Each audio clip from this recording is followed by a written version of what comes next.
What's up, ladies and gentlemen? It's a Never Fail, and welcome to part 3 on the multiplayer StarHawk review that I'm doing. This part right here, we're gonna try to discuss more or less the air to ground, or not air to ground, but ground pounder, ground to ground combat. Not not air to ground, but good old ground to ground. And as we do this, you'll see me kicking out a plane launch pad because I do not like playing on the ground, and I will explain why. In Warhawk, playing on the ground definitely had its advantages. And it had its disadvantages because you left yourself susceptible to being, air to ground to be, from the Warhawks. But anyway, ground to ground, you got main weapons here. You got good old-fashioned kinetic rifle, which is weak as fuck, and there's no other way to put it. It's stupid weak. You got grenades. You got a rocket launcher. You got basically a flamethrower. It's called a grinder. You have landmines. You have a shotgun, and that's pretty much the gist of the weapon tree for the most part. You got a pistol and stuff like that. You got a sniper rifle. I hadn't really played around with a sniper rifle too much, but it does seem to give away your position pretty damn easily because there's like this huge laser beam pointer that comes out of it, and it's fairly fucking annoying for those who want to snipe, I'm sure, because it gives away your position, and now everybody knows where you're at. But anyway, let's start off with the first weapon, and that would be the weapon you spawn with, which is the rifle. On Warhawk, it took a good little bit of rifle ammo. I think it took about a whole clip, maybe a clip and a half. On here, it just seems to take way too much ammo. It just seems to be so freaking weak, man. It's like shooting a damn water pistol at somebody. And really, it just makes it where, it's not even really a viable weapon to have. I would use the rifle on Warhawk, but the flamethrower and the good old-fashioned rocket launcher were my favorite ground-to-ground weapons. And look at the flat gun doing work. But on here, I've played around a little bit on the ground, and it's just not nearly as fun. And I think part of the problem with that would be the size of the maps. Where on Warhawk you had small ground pounder maps like Closed Corridors, Fortress, Grinder, maps like that. On here you don't really have, even the small loadout is a fairly large map in regards to being spread out. So you don't really see a whole lot of enemies unless you go to their main base, which is freaking annoying. Now, with that said, another issue I have with the ground combat, even the shotgun does not seem to be very strong, as it takes, seems like 4 to 6 hits, and maybe it's just shitty aim on my part, so to kill somebody. So it doesn't seem like a viable weapon, and obviously with a shotgun the range is limited, and that's supposed to be like that. That's not an issue.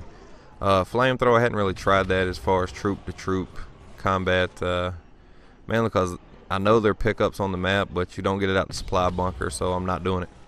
I'm not going to run around the map looking for that one weapon, just to use it, and then, I go fucking die and I don't have it anymore. One of the biggest issues, I think, as far as ground to ground, is it just doesn't seem like the rocket launcher does nearly the damage it did as far as troop to troop firing. Doesn't seem to have nearly the splash damage. I've actually put rockets at people's feet and it not kill them. That very, and this happens on a number of occasions, whereas on Warhawk that very rarely happened. And the grenades aren't too bad. I don't like the fact that you only get 3 instead of 6, but overall the grenades, they're not too bad. Big issue I do have, like I said, is the rocket not having very much, very many or very much splash damage in particular, which makes it annoying for people who like to use it. And I was one of those people, so yeah, it makes it annoying for me. But that doesn't mean you can't play on the ground. In fact, in most of the games I've been in, ooh, get laid down, son. Somebody actually got in the air. But most of the games I've been in, the majority of the players want to play on the ground, and I just can't do it. And I don't understand why they like to do it, but to each their own. But it also seems to me that troops have too much health. Now, don't get me wrong, I don't think you should die super easy, but at the same time, I also believe that it shouldn't take 3-4 clips out of a rifle to kill somebody if you're hitting on 65 to 70% accuracy. I mean, that's just stupid, quite frankly. But then again, I guess I'm not the developer and I'm about to die. Yeah, see, that's the beauty of a beam turret. And we're going to discuss that because I feel that's part of ground combat.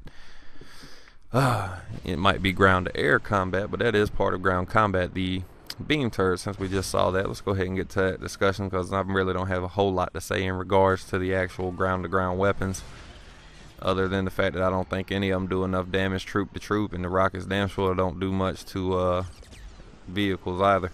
But let's get into the beam turret and flank turret, or flak turret, whatever you want to call it, issue here. My main issue with it, there's no limit to how many there can be on a map. That's an issue in and of itself. And while it's good an idea, it is a zero skill kill basically. I don't think any kills you get from that should actually give you points or count toward your kills and deaths. Or if it's going to give you points while in kills while it's unmanned, then you should be attributed a kill and points for destroying it, not just points. That way it would make it more fair. And my issue with it is the fact that they're unmanned. On Warhawk, on Warhawk, missile and flak turrets both had to be manned in order to fire. So that means the planes had equal opportunities. And look at me get destroyed by that tank. But the planes had equal opportunities to actually take you out and get a kill, just like you had the opportunity to kill them. Now, with that said, there was also a limited number of missile and flank turrets on the map. And that's where the key to the balance comes in. And the same thing with vehicles as far as ground and air as well, is there's no limit to how many you can have up and operating. As everybody knows on Warhawk that's played the game, there was a limit to how many planes were on the map. There was a limit to how many tanks were on the map, turrets. And once somebody got in that plane, another one would not spawn until that plane was destroyed. So there was actual right there's the air mine I was telling you about in part 2, how you could just shake it off of you, which is awesome. But there's no limit to how many tanks you can have, how many planes you can have, how many jeeps you can have, and all that stuff, or how many turrets.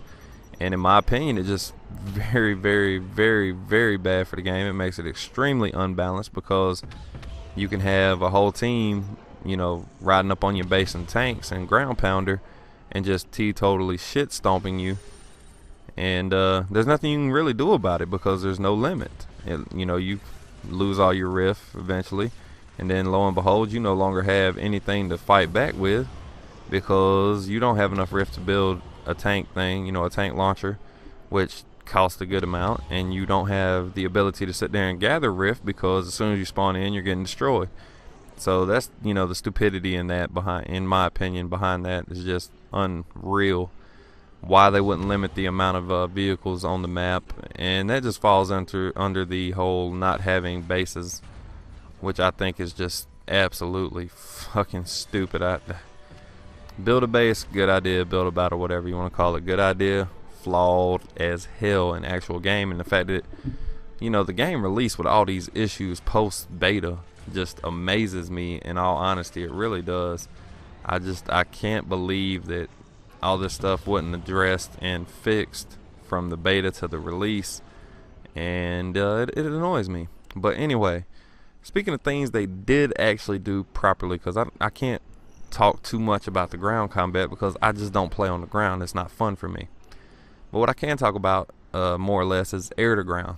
Air to ground, you have the wonderfully stupendously powerful cluster bomb. You no longer have the tow missile. You have a torpedo in its place. Tow missile by far a much better option because it gives you a quick way to shoot it and guide it, and you're still vulnerable while doing this. Then you have your missiles, your homers, your swarms, which are both fairly effective. Swarms not nearly as much, but homing missiles, if you're used properly, they are very, very effective air to ground weapon. And the thing that I like the most that they did in regards to air to ground would be making it where you can't hover. So that's pretty cool, because now it's not as easy to avoid getting killed by the enemy that's on the ground. So the troop actually has a chance, and that's something that they definitely needed to address from the Warhawk days, and I'm fairly pleased with how they addressed that to some extent.